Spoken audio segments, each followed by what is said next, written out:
Hello and welcome to the Evidence-Based Chiropractor. I am your host, Dr. Jeff Langmaid. On today's episode, we're talking all about the Temporomandibular Joint, TMA joint, which kind of sounds like ATM machine, automatic teller machine. TMJ joint is what we're going to be talking about on today's episode. A new study that came out, an open access case report, and it just came out this month in 2023 on Curious, and that is spelled CUREUS. We'll drop a link down in the show notes if you want to check it out yourself. I thought it was a good opportunity just to explore the TMJ that we rarely talk about on this show. And also it's an area where I'm not the best clinician on taking care of those issues. But that doesn't mean it's not important. That doesn't mean it's not showing up. And I'd love to learn more. Hopefully you would too. I'll also give a huge shout out to Dr. Alex Vidan, one of my long-term friends who teaches about taking care of the TMJ all over the world. So if you want to step up your clinical skills, highly recommend every time he's speaking about it to check it out because he has just really, really great information, really solid information. Today's episode will be a broad overview, not of technique, but more about what the research says. And it is titled, the paper, Temporomandibular Disorder Treated with Chiropractic Therapy. And again, we'll drop that link down in the show notes. Now, before we get started, I want to take a few moments to talk about Patient Pilot by the Smart Chiropractor. Patient Pilot by the Smart Chiropractor is the #1 reactivation system in chiropractic. Our average member is generating 26 reactivations each and every month via automated email campaigns. If you would like to step up your reactivations, I'm going to encourage you to do a demo. It's easy. Head over for 15 minutes. We'll ask you a bunch of questions. We'll dive into what you are currently doing and see if it's a good fit. You can do that at thesmartchiropractor.com. Again, that is at thesmartchiropractor.com. But as I said at the top on today's episode, we're focusing on the TMJ.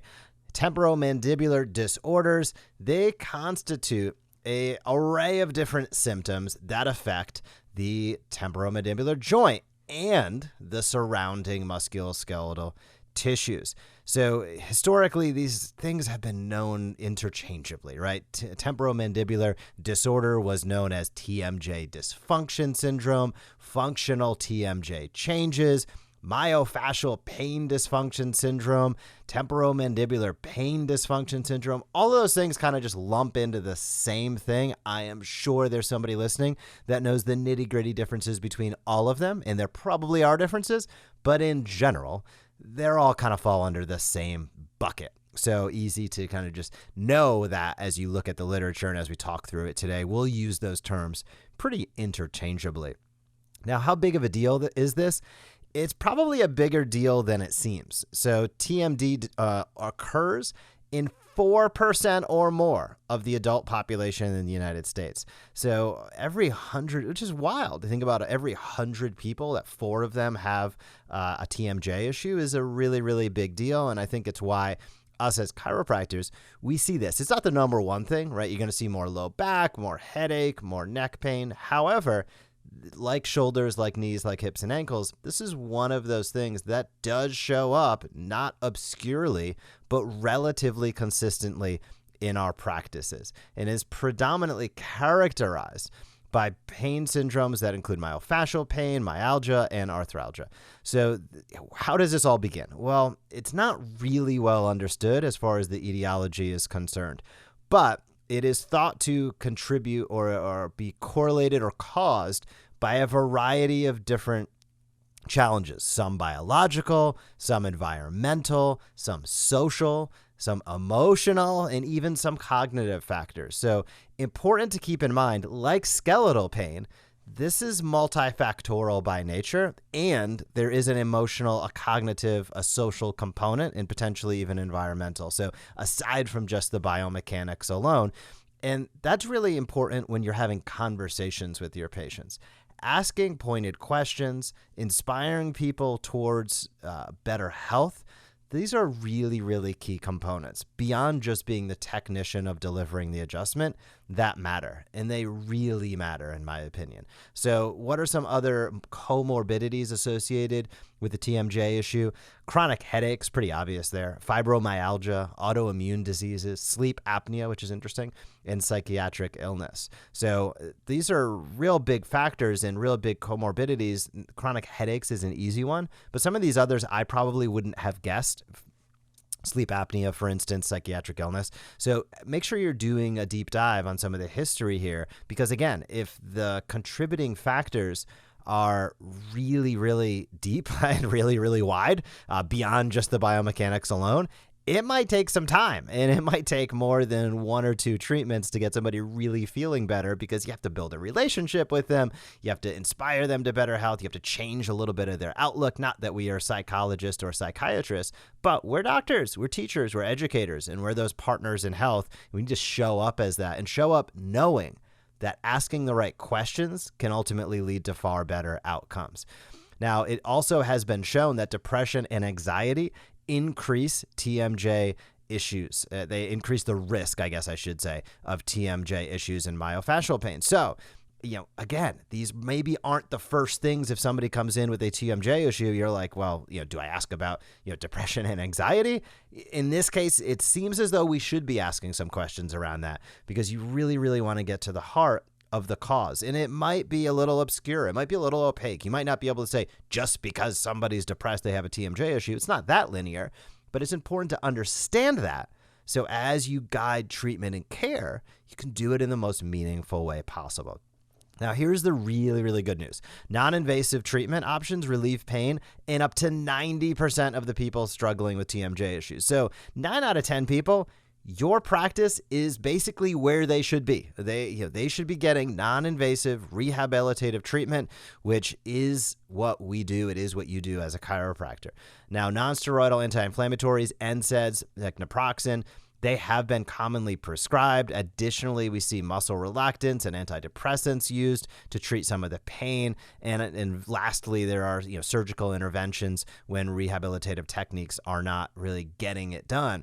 But 90% of the time, you should be able to really, really help people, if not more than that. But you have to be able to ask the right questions. And the other thing is, you think about these alternatives, and it's just like, it just kills me when it's like the alternative is a medication. Like if you have a biomechanical issue that's influenced by anxiety and depression, you're taking like an NSAID. How is that going to help the situation? It's just not most of the time. So be aware also, as you set expectations with patients, is why I'm saying that they're not cutting bait too soon. If it's going to take, just too many chiropractors out there, in my opinion, stop treatment too soon. And patients might be feeling a little better, but when it comes back 2 weeks later, they think the care didn't work when really they just didn't do enough of it. And that's a really important distinction to take to heart, because if the patient 2 weeks later comes back and they don't think chiropractic worked, they don't come back again. I say this practicing in orthopedic practices for a number of years. People would come in and be, how'd you do with the chiropractor? Looks like you saw a chiropractor 3 years ago. Oh, I did fantastic. But then it came back, so I knew it didn't work. That is like super, super common. And those people, you don't know it because they don't come back into your practice, but I can assure you they're going other places. So don't shortchange the care that you're delivering or the time it will take. Pain is the last thing to come and the first thing to go. Have you addressed some of these other challenges, concerns, issues in order to get somebody over the hump long term? That is really, really the key component of it, because if not, think about what they're doing.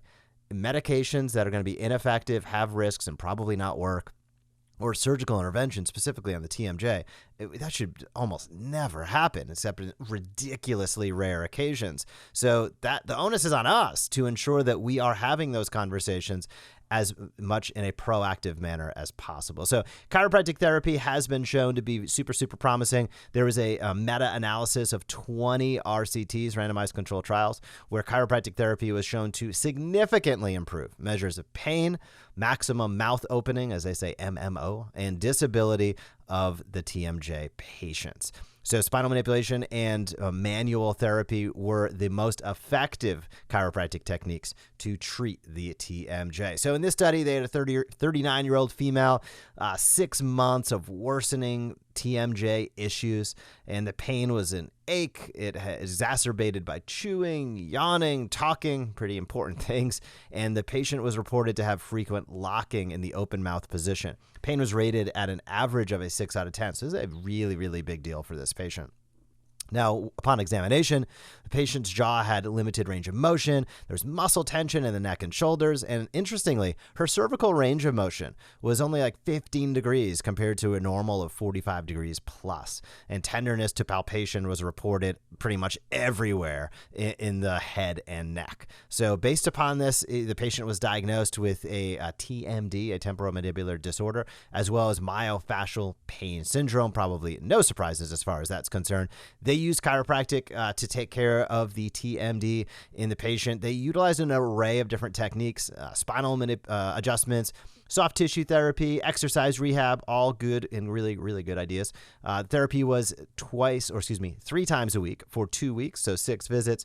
They adjusted C1-2, 5-6, and C7-T1 to alleviate muscle tension and joint dysfunction. They used some scraping therapy for reduction of soft tissue tightness, and then exercise to improve the range of motion in the neck and jaw. Now, at the end of that 2 weeks, which is a pretty short period of time, this patient reported a 70% improvement in the symptoms they were experiencing, which is a really, really, really big deal. So the combination of care really was effective in this case. It's probably what's going to be most effective in your practice as well.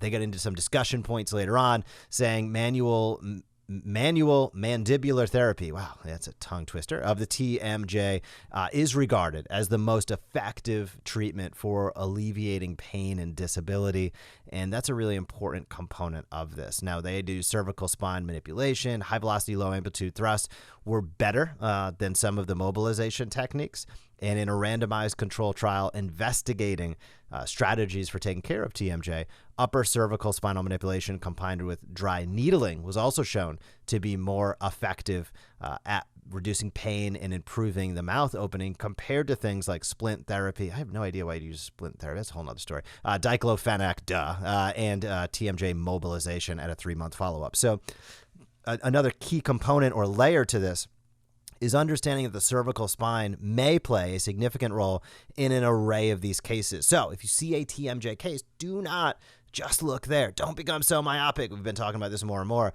Be sure to always address the adjacent body region or joint. In this case, it is the cervical spine.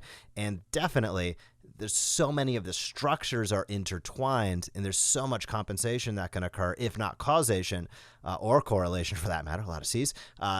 It is important to check out the cervical spine anytime you're dealing with somebody with a TMJ type issue. So again, if you want to check more about technique, there's a bunch of great opportunity to learn about TMJ, usually at state association meetings. Alex Vidal does a great job at it.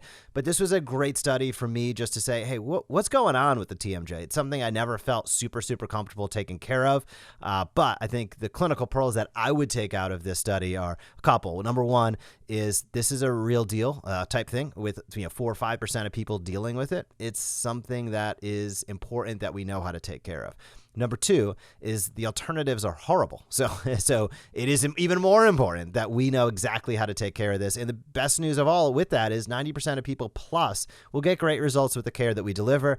And don't be afraid to take a multimodal approach, whether it's dry needling and adjustments, whether it is scraping tools, soft tissue work, whether it is exercise rehab, whether it is a combination of all, of course, with the adjustment at the center of it all. I think it's a great way to approach cases like this and really, really be able to get awesome results. So before we wrap up, I will say a few words about Zingit. Zingit still has a great offer going on right now. They're an awesome tech solution. They can get you 23 Google reviews in a month. Patient show rates 94% plus. That only scratches the surface. And if you visit zingit.com/offer, I'll drop that link down below. Schedule a demo at zingit.com/offer. They'll hook you up with a $100 DoorDash gift card just for the demo. So head over there, do a demo. This is probably going to be something that can help your practice, and you're going to get a gift card out of it. Why the heck wouldn't you do that? Head over to zingit.com/offer. I'll drop it down below.